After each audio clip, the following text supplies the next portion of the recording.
Now we're delighted to be joined by EBS ambassadors, Olympians and Ireland's history-making siblings Aidan and Michaela Walsh following the launch of the 2021 Federation of Irish Sport Volunteers in Sport Awards, which is supported by EBS.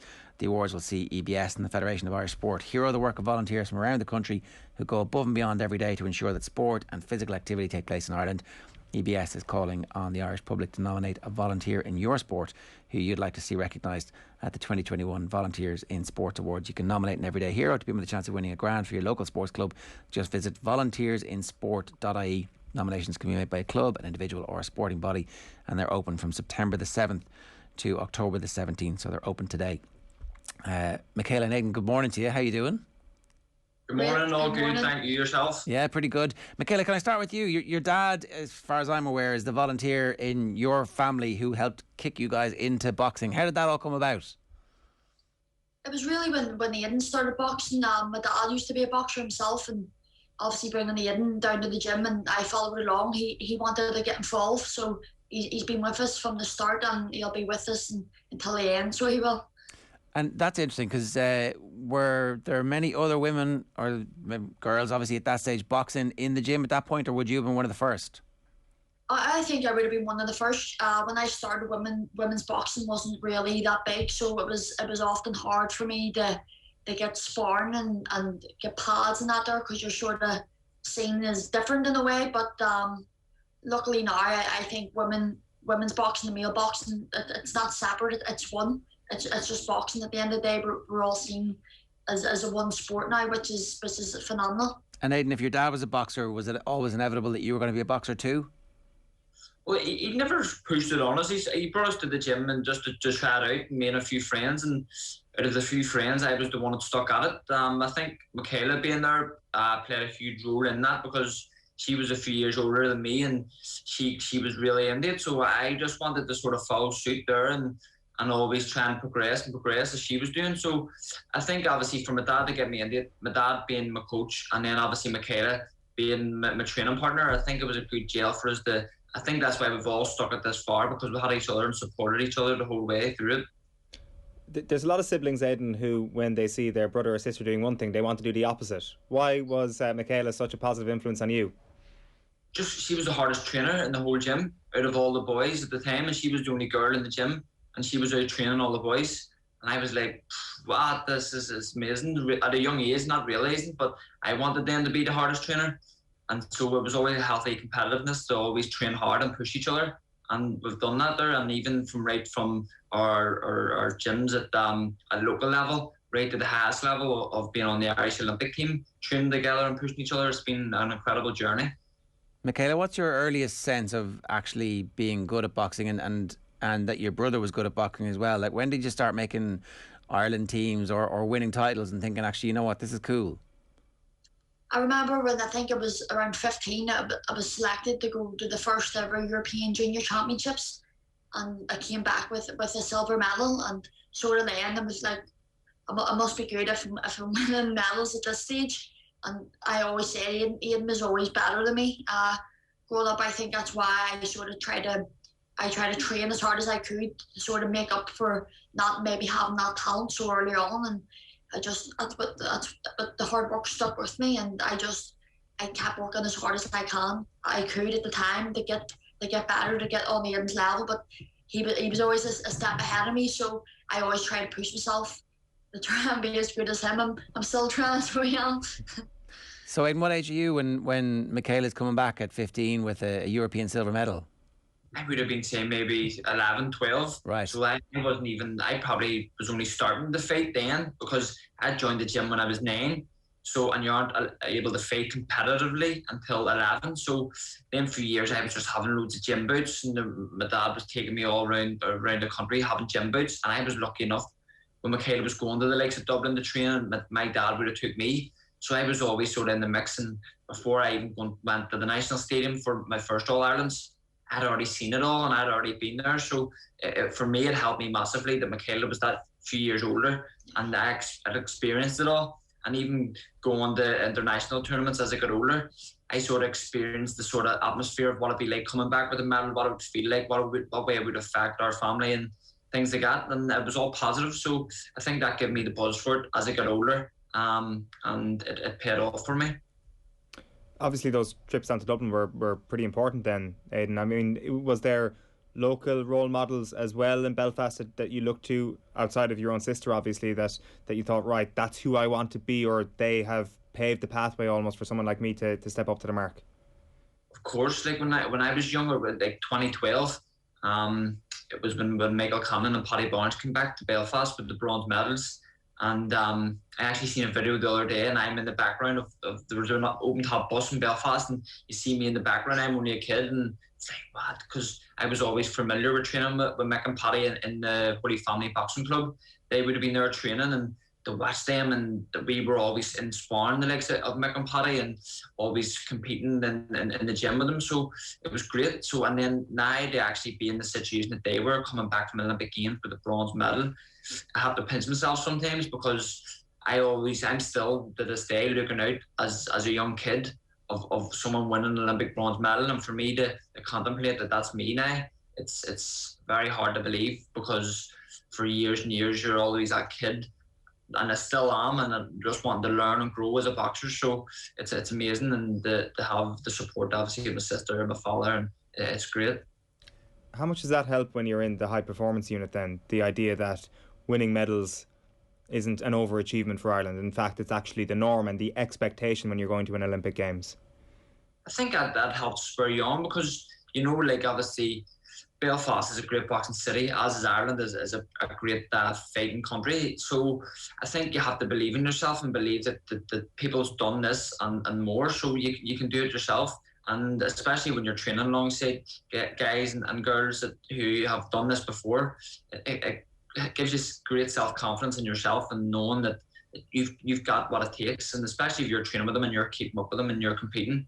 And it's the same now. If it was younger, maybe kids coming and training with us, I would love to do what other people have done with me, help me, give me advice in the gym, different wee bits of advice. Like when I first went on to the high performance, all the older athletes were great with me, giving me advice, and always answered the questions that I asked, that what was good advice, what was bad advice. And I would love to be in a situation now, if anyone came to me that I had advice that I thought was done me well, that could help them. And so it's great that way. Michaela, we obviously know that this is a shorter Olympic cycle to Paris next time around than the previous one.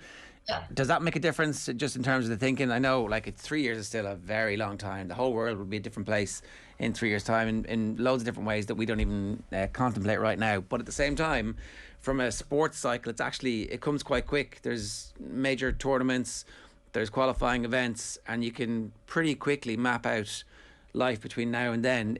Have you even begun to think like that yet yourself?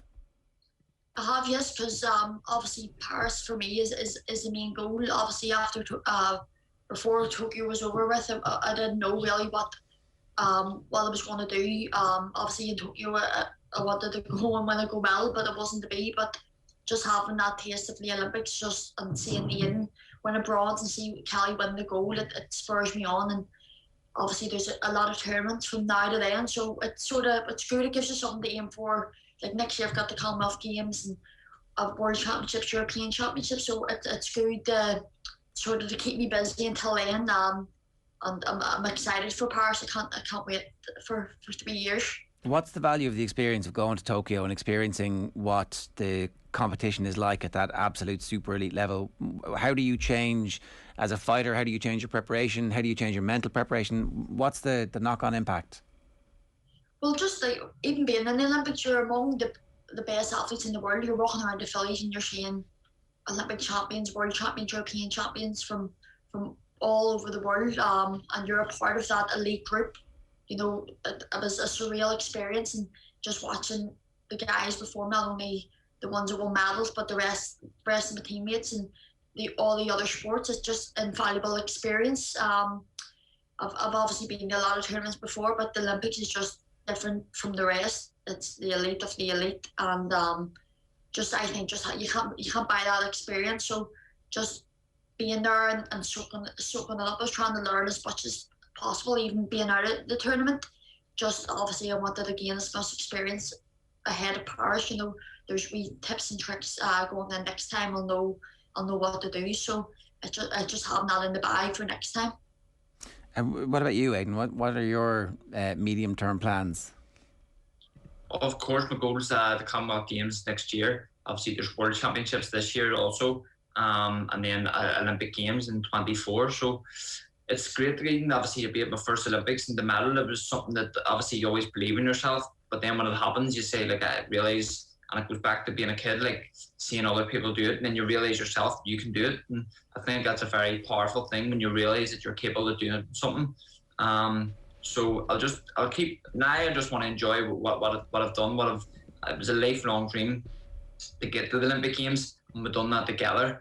And then obviously the medal between us, that's what I say, like, we share this medal because we're on this journey together.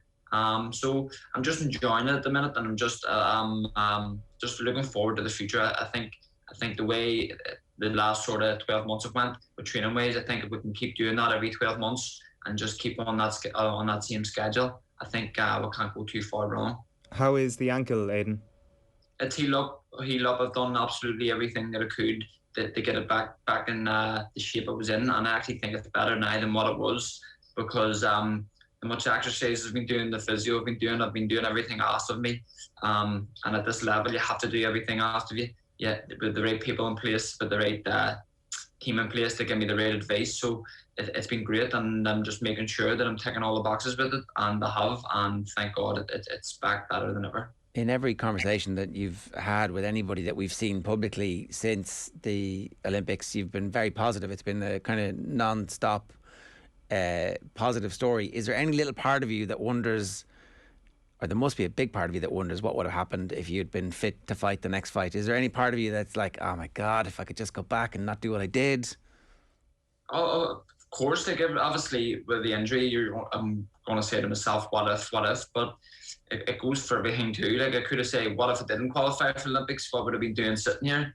So I don't know. It's just one, like, my lifelong dream was to go to the Olympic Games. I went to the Olympic Games with my sister, and then I medalled at the Olympic Games. So it was just, the medal's a bonus. I always remember someone saying that to me years ago.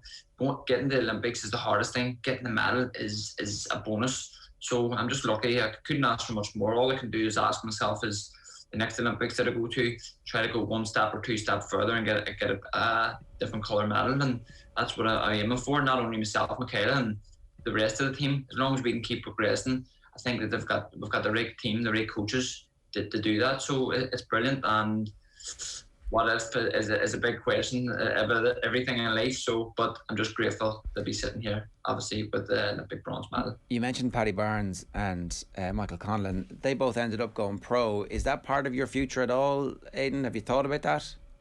Oh, well, obviously, seeing how well I've done the Olympics, my first Olympic Games, I sort of obviously want more of it. So I believe that I'm good enough to qualify for the next Olympic Games. Fingers crossed, all going well. So, but right now I'm in the moment. I'm an Olympic bronze medalist, and I keep referring back to that because it's hard to believe. I have to keep telling myself that, but I definitely believe that there's another Olympics in me, and I think that I've only been on the Irish team 2-3 years, and then obviously COVID being in between that. So I think definitely there's a lot more to come of me, hopefully, and a lot more learning to do, obviously, for myself and Michaela as well. And Michaela, have you any interest in turning pro, or have you thought about it? I have thought about it. You know, there's a few people that would like to see me in Aidan pro, but like I said, my sights are set on the Olympic Games. It was something that I've always dreamed of doing, and I want to go a step further in Paris and get that medal. Well, listen, we wish you the very best of luck. And I know we're all talking about Paris, but you should absolutely enjoy this little bit of aftermath of the Olympic Games, because, as you know, it happens so rarely. So congratulations on really a brilliant 12 months really that you put together to get to the point you're at the moment. And thanks a million for joining us today. Cheers. Thanks a million. Thank you. Bye-bye. It's Michaela and Aidan Walsh there. And as we said, volunteersinsport.ie is the website that they're helping to launch today, to make sure that if you are somebody who knows a volunteer who deserves to be heroed, then Irish Sport Volunteers and Sport Awards, supported by EBS, the 2021 Federation of Irish Sport Awards, will take place. And nominations are open between the September 7th today to October 17th, 2021.